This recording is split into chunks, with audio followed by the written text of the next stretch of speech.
Hello, I'm your everyday average Jonathan. Join me while I turn this and this into this, a fantastical knife rack made for fantastical daggers.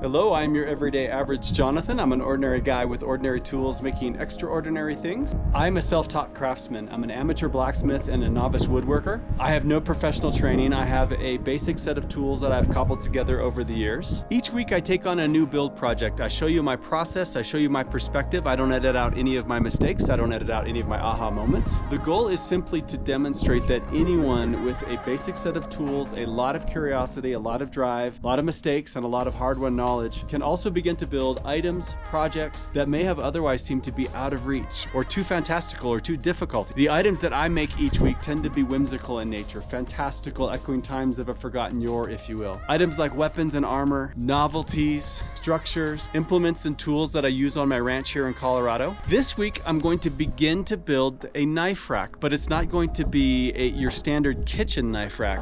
This knife rack is going to be very whimsical, very fantastical, and it's going to be built to house a small but growing collection of fantastical daggers that I have sitting on my shop shelf, just gathering dust. I hope that you join me for this build. Without further ado, let's get to the shop and get started.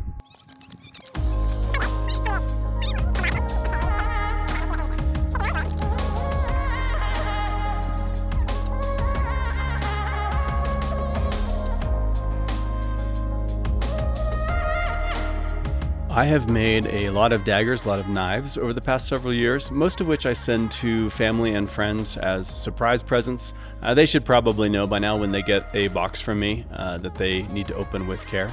But there are three that I have kept. One is a three-sided dagger, one is what I would call an elven dagger, and the other is my attempt at a Bowie knife. I looked around on the internet for clip art for silhouetted dragon heads, and here are some of the contestants that I saw on my search. Yeah, no. Too modern arty. Now we're getting somewhere. Nope, too sketchy. Get it? Sketchy. Here's an offering from my daughters. I bet you didn't know that dragons were cross-eyed little things when they were babies, did you? Now you do.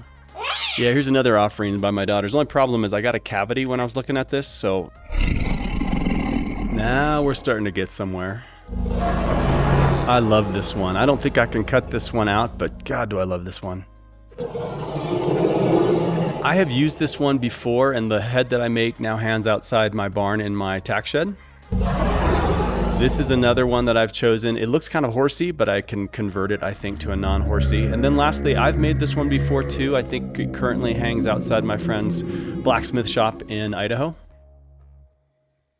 I mostly try to use wood that I have milled or wood that I have about my home shop here, but in this case, I did need to go buy this new. I wanted something that was really, really straight. It needs to be 14 by 12 inches and very dry. Without spending some serious money, I don't know any place where I can find a 4 by 12 by 14. So putting together two 2 by 12s just seems to be the best way to do it. And really the only way to transfer the drawings that I saw, I could have printed them out, but it just seemed a little bit faster to take them off of the screen of my phone and just transfer them by hand onto each piece of wood. I made one mistake, had to start over, but the second time through, actually I think that's the third time through. The third time through, it turned out well. And so now what I'm doing is I am putting them together, and I'm going to go ahead and start cutting these things out. I ran into some snafus here. The jigsaw that I'm using is a DeWalt, and it's plenty powerful enough. The blades that I use are plenty long enough, but the cuts weren't true. A lot of the time, they had this weird taper throughout the wood. It started off on the line that I was cutting, but by the bottom piece of wood, it would be pretty far off, and I'm really not certain what that's about. And hopefully somebody who watches this who is a good woodworker can tell me why that's happening. The blades weren't bent, so I'm still perplexed to that. Now, I'm gonna get my hands, fingers, body, clothing semi-permanently attached to the glue and to the items around me. So I'm gluing up each one of these pieces of wood to its mate. I'm gonna let it sit overnight. I do this in the house because my shop is so cold and it's not a good environment to have any sort of glue setting up.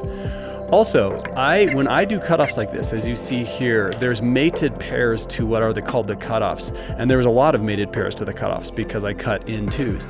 I keep those, often because they're mirror images of each other. I'll use them in something else. I'll use them as decorative thises and that's. And they do come into play for me. So I keep those cutoffs if they're mated pairs.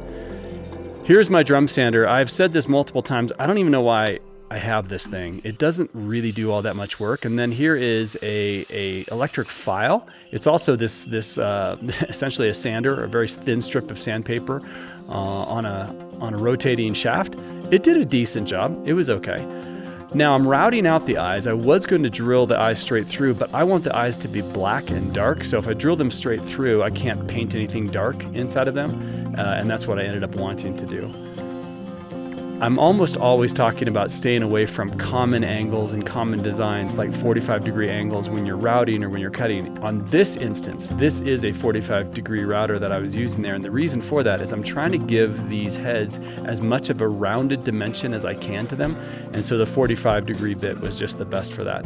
And now with that wire wheel that you see me here using here, I'm distressing this. I'm going with the grain, but I'm putting grooves and cuts, making this look older than it is. I don't want it to be perfectly flat and untextured. And now I'm applying the darkest stain that I have. This is a deep black walnut. They do make an ebony stain, which is really, really good. I didn't have any of that on hand, so I'm using this dark walnut.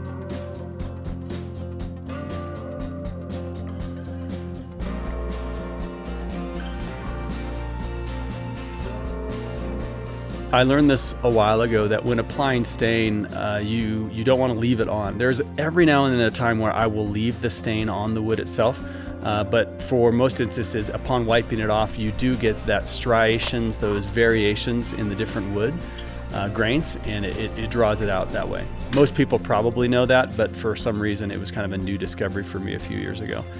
I just feel intelligent when I use calipers. It just makes me feel more like an engineer, more intelligent. So I secretly relish being able to use those calipers that you saw me using there. And actually I use them several times if you have to know. And here we have painter's tape. I hate painter's tape. It's the most useless thing ever made. It never comes off the roll quite right. It makes you pick at it. A friend of mine once said that it was my fault for using painter's tape the wrong way, or it was the user error. He's no longer with us. They found him completely mummified in painter's tape. Here I'm making the bracket that I'm going to fix each one of these heads to and mount to the wall, and you saw me drawing angles there. I talk a lot about using uncommon angles in your design. I was going to make this bracket, the ends of it at least, ornate, and then it's just at the end I decided not to. But these are 28-degree angles. Again, just something that is slightly uncommon to the eye, has a more curious look to it when someone glances at it. As I often say, I collect lag bolts, lag screws, square head lag bolts and lag screws specifically. So each of these is going to get one of those put through. It is a older type style of bolt, harkening back to much older times actually. The square bolts and the square nuts have actually been around for longer than I had thought. Each one of those pieces of metal that's going into the head is going to act as the attachment to the bracket, if you will. And now what I'm doing is I'm just sort of eyeballing the lay that I want it to be as it hangs on the wall. I want to have a staggered look to each head. I don't want them to be completely in a row or in a line. Just gives it a little bit more pop to the eye when someone sees it on the wall. Now comes the time that honestly gives me a little bit of pucker here, and that is drilling the holes that I will be putting the daggers into. The only problem with that is, this first dragon head is actually really big, and I did crack off part of one of the pieces of its head, but it's also this three-sided dagger that I'm going to be installing, and that is a very odd shape. So I just chose for a large round hole, and it's a pretty big round hole, and I can't even pull the darn dagger out, as you can see.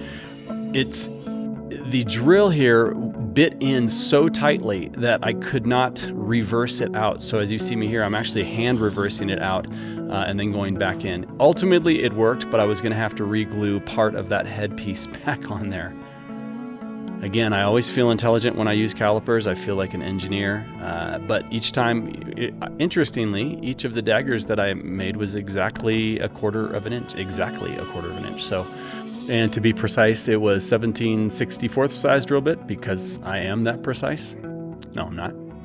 So here's the elven dagger that I'm installing in. It went right in, goes all the way through from one side to the next, which was part of my other goal. Each one of these dragon heads, I want to have a ring that is inserted into the mouth. It's just part of that interesting aesthetic, as if it was made for more than just looks. It had a purpose to hang something off of, to fasten something to. And I don't want the rings to be the same size. I want them to be different sizes because the heads are different sizes. I'm fashioning one of the rings here just out of square stock. And what I'm doing here is I'm just upending the square edges ever so slightly, giving them a slightly hammered look. I don't want it to look uniform. I want it to look used and old. It is interesting just from a imaginative perspective, if you will. Each one of these dragon heads has a ring through it. It gives it the look almost of a steed, of a horse, which then makes me think, was this dragon something that was tamed? Was this dragon something that was imprisoned, controlled? Or is it just a fixture, and not to overthink it?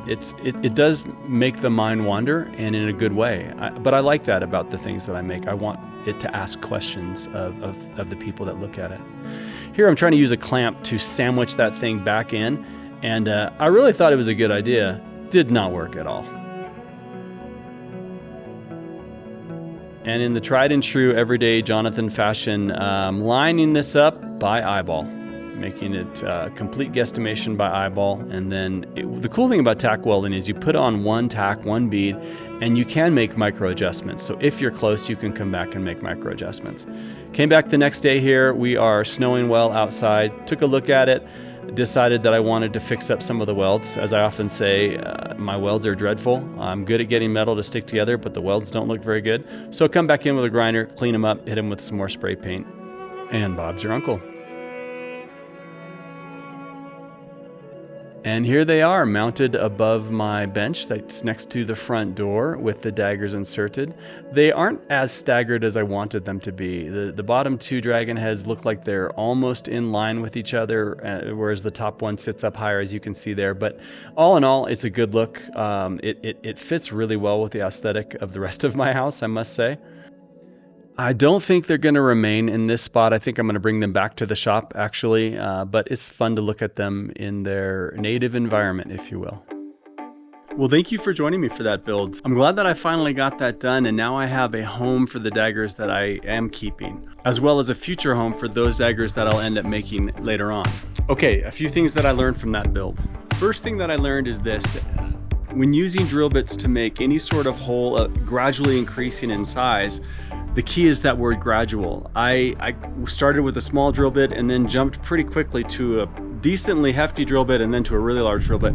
And in doing so, I cracked the top of one of the dragon's ears, if you will. What I should have done is done that much more gradually and sized up in a more gentle way. Again, just a patience thing for me. What else? I need to come up with a better method of making rings and then inserting them into wooden forms that retains the actual circular nature of the ring while also getting it to embed or penetrate fully into the wood. So it's an actual ring that does swing. The rings that I have there, they're not actually all that circular, and they don't swing all that well. Hopefully no one really looks behind the scenes at that. And really that's about it. Potentially one more thing, and that is what the wood that I used is Doug fir from Home Depot. Doug fir is a decently soft wood, and it also is a wood that does not like to stay true. I would not accuse Home Depot of having kiln dried timber.